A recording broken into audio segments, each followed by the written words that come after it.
Tiyak na hindi mo pa nakikita ang katulad o kapareho ng multi-royale. Tama yon pare, isang laro ng NFT na Battle Royale na hindi mo pa nakikita sa loob ng ekosistema ng Web3. At sa batayan, manonood ka ng laban ng mga ahente ng AI para sa kaligtasan. Ibig sabihin pare, susubaybayan mo ang isang Battle Royale na automatiko at pare pamamahalaan mo ang lahat ng iyan kaibigan ko.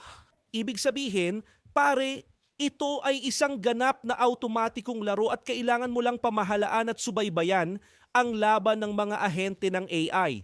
Pare, nas ibang-iba talaga ang proyektong ito, itong laro na NFT. Magdadala pa ako ng video para sa inyo na nagpapaliwanag kung paano ito gumagana, hakbang-hakbang at syempre matututo rin tayo dahil tulad ng nabanggit ko, ito ay isang genre ng mga laro na NFT na talagang makabago. Wala pa akong nakitang katulad nito. Gusto mo bang malaman pa? Sumama ka sa akin kaibigan. Oo, libreng laro na NFT kaibigan, kaya panoorin ang video. Enjoy, para sa mga tao na walang masyadong oras, magiging maganda ang larong ito dahil ito ay automatiko.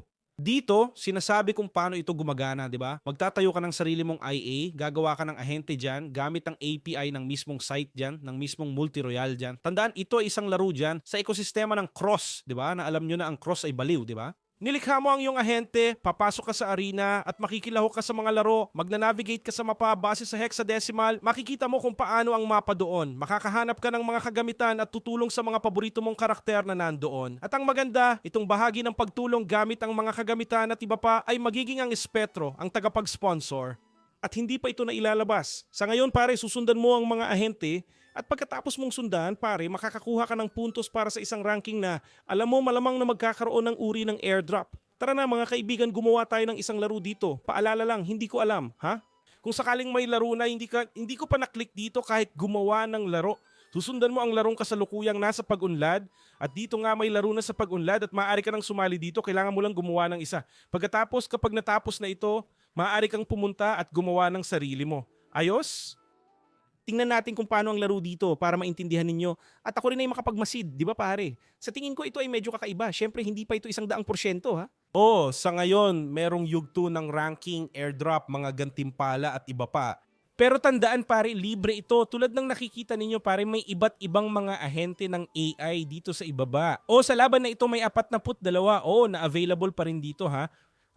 Maglalaro ako gamit ang maliit na karakter, hindi ko alam. Hindi pare, wala kang gagawin. Hindi mo ito naiintindihan, wala kang gagawin kahit ano. Ano ang magagawa mo pare? Pwede mong subaybayan dito ang chat, di ba? Ipinapakita nito kung ano ang nangyayari sa laro. May sistema na tinatawag na sistema ng reaksyon no, na maaari mong subaybayan dito at makita, ang isang karakter ay may reaksyon sa ibang karakter viewer. Dahil nagsisimula pa lang ang laro, iniisip mo na wala pa, di ba? Dahil maaari mong piliin ang iyong ahente at maaari mong tulungan ang ahente na sinabi ko sa inyo, di ba? Pero ang tungkulin na yan bilang tagapagtaguyod ay hindi pa gumagana pero mabuti para sa lahat na maintindihan na. Kaya nila inilalabas ang laro. Ito ay parang beta, kumbaga. Parang beta ito. Parang ang focus ay ikaw ang pipili ng isang ahente mula sa lahat ng nandito sa ibaba na sa tingin mo ay may mas malaking potensyal. At paano ko malalaman kung sino ang may mas malaking potensyal? Gets mo? Kailangan mong subaybayan. Alam mo na? Kailangan mong tingnan ng chat, ang mga iniisip ng maliit na karakter, ang mga reaksyon niya sa ibang mga karakter, lalo na yung mga naging bahagi na ng Vasco o yung mga buhay pa. Alam mo na? At nagtatrabaho sila ng magkasama sa loob ng mapa. Lahat ng ito ay nabuo ng AI, tama? Lahat. Kaya nga sinabi ko sa inyo, ito ay isang laro ng NFT na talagang naiiba. Walang katulad nito sa merkado. Ako sa totoo lang, hindi pa nakakita, tama? Halimbawa, dito magkiklik ka sa mga mapang ito, makikita mo, tama? Kung ano ang nasa loob ng mapa na ito. O halimbawa, itong gasolinahan, kapag nailabas na ang bahaging ito ng sponsorship, magkakaroon ng megaphone, magkakaroon ng binoculars, magkakaroon ng kit medical para gumaling ang mga karakter, alam mo na, tingnan mo lang ang mapa, alam mo na. Lahat ng mga parisukat na ito ay isang bahagi ng mapa. Tayo ay nagsasabi na ito ay hexagonal, di ba? Ito ang format dito. Hindi ako magaling sa geometry mga kaibigan. Sasabihin ko dito, sa area ng ospital may ahente sa loob at sa loob ng area ng ospital may isang mapa at isang punyal, okay? Sa tingin ko itong maliit na mandirigma, ang mandirigma 758 may potensyal na manalo. Bibigyan mo siya ng mga armas, ibibigay mo ang mapa sa kanya at ganun lang naiintindihan mo. Ganun ang magiging takbo ng laro. Sa ngayon, manunood lang tayo at magbibigay ng puntos para sa kanilang ranking ng multi-royale at ng cross, okay? Yun lang, hindi mo kailangan gumawa ng kahit anong, sumali lang. So gumawa ng isang maliit na laro, alam mo na, kailangan mong gumawa dahil medyo ganito. Halimbawa, kung may isang tao nang gumawa, hindi mo na magagawa. Kaya kailangan mong maging alerto para makagawa ka rin ng laro. At ano ang kahulugan, 'di ba? Sa kasalukuyan, itong token na Mons dito ay ang token na ginagamit sa loob ng laro, tama? At ang mga larong ito ay namamahagi ng mga token na Mons.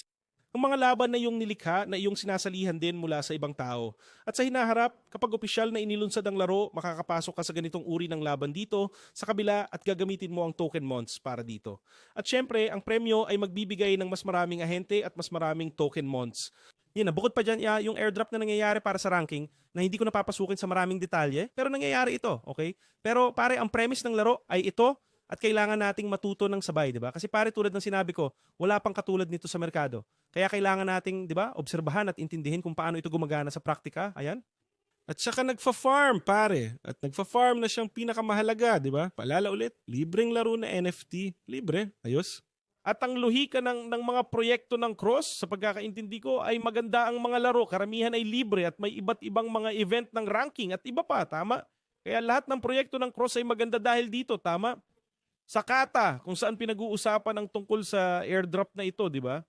Pumunta dito sa Twitter, dito ng Cross at ng Multi Royal, makikita mo dito, na may artikulo sila na nagsasalita tungkol sa airdrop na ito.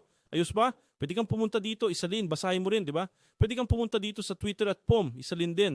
Nasa sayo na yan. Sa tingin ko itong mga post dito, hindi pwedeng isalin nang hindi katulad ng paraan na isinalin ko, tama? Kasi may option ng Twitter na isalin, pero dito sa tingin ko wala. Dito, ang iniksyon ay token cross. Tama? Iniksyon ng 1 milyon. Token C-cross. Tulad ng sinabi ko sa inyo, hindi ako papasok sa masyadong detalye. Tama? Pero ang mahalaga ay nasa loob ka ng laro at laruin ang laro. Yan lang. Kung hindi ka maglaro, hindi ka makakapuntos. Kaya wala kang magagawa. At dito, mayroon tayong isa pang laro, ang multi-arena. Huwag ninyong ipagkamali ang multi-royal sa multi-arena. Ha? Obvious naman, mga laro ito ng cross. Pero magkaibang laro ito, mga kaibigan. Kahit na magkamukha sila. Pareho silang gumagamit ng AI, iyon ang kailangan mong maintindihan. Ito rin ay gumagamit ng ranking para sa mga premyo at iba pa, tama? Kaya kailangan mong maglaro at kailangan mong, di ba, makakuha ng puntos. Yan lang, parehong magkakaroon ng magkakaibang pool ng distribusyon, okay? Kaya ang isa ay magkakaroon ng sariling pool at ang isa ay magkakaroon ng sariling pool base sa ranking. Naiintindihan ba? Naiintindihan, di ba? At paano ito gumagana, okay? Maaari mong gamitin ang mga karakter mula sa iba o ang sarili mong mga karakter, okay?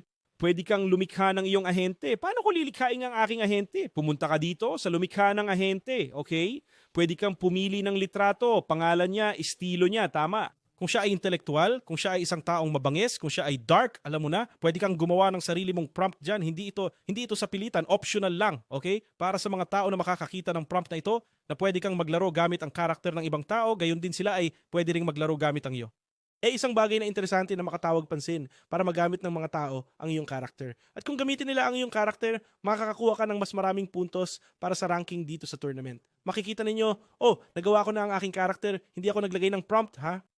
Gaya ng ipapakita ko dito sa inyo sa simpleng mode, nagawa na at ngayon kukunin natin at makakapaglaban tayo gamit ang ating character o ibig sabihin ang aking character, di ba? Gaya ng nakikita ninyo dito, lumalabas ang rating niya, lumalabas ang porsyento ng win rate, lumalabas ang mga laban na ginawa ko na wala pa hanggang ngayon. Tama? At 0 win at 0 lose, di ba?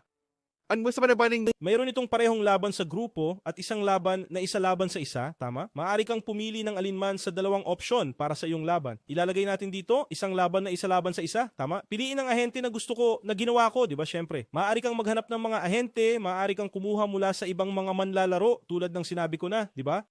Susunod na hakbang, maaari kang maglagay ng matikse, isang random na laban, ibig sabihin isang random na labanan sa kahit sinong tao or maaari mong piliin at pumili ng isang kalaban na gusto kong maglaro laban sa kaibigan ko. Nasa sa iyo ang desisyon, okay? Susunod.